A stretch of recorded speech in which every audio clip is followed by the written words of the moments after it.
Voilà, Monseigneur, comment ça va? Très bien, vous? Ça va? Voilà, ça va? On ne s'est pas vu depuis l'année. Voilà, on ne s'est pas vu.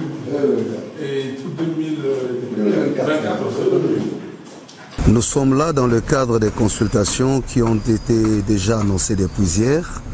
Comme vous l'avez suivi dans les informations, nous avons été avec le président Tshisekedi pour présenter notre initiative des pactes social pour la paix et le bien vivre ensemble en RDC, dans la région des Grands Lacs.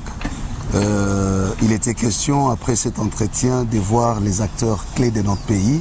Et c'est ce qui nous a amené aujourd'hui chez le président Martin Fayulu pour discuter avec lui, pour présenter également l'initiative. Et les entretiens se sont très bien passés. Il a accueilli avec intérêt. Il a fait des observations des fonds et des contributions. Et donc nous sommes sortis ici avec un consensus clair sur l'intérêt qu'il y a à construire la cohésion nationale.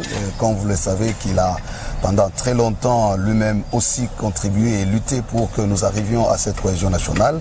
Nous disons gloire à Dieu, donc nous continuons notre périple.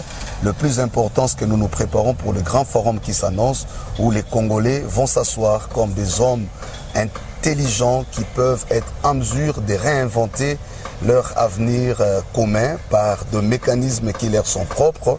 Nous avons mis en exergue nos valeurs des Ubuntu ou des Bumuntu pour qu'enfin cette crise qui a longtemps duré prenne fin. Nous parlons d'une crise de près de 30 ans qui a fait plus de 10 millions de morts et qui fragilise le pays, qui nous humilie aux yeux du monde.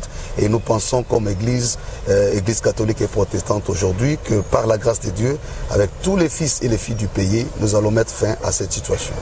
Les consultations est une approche qui nous prépare justement au pacte, parce qu'il faut dire le pacte lui-même n'est pas encore conçu.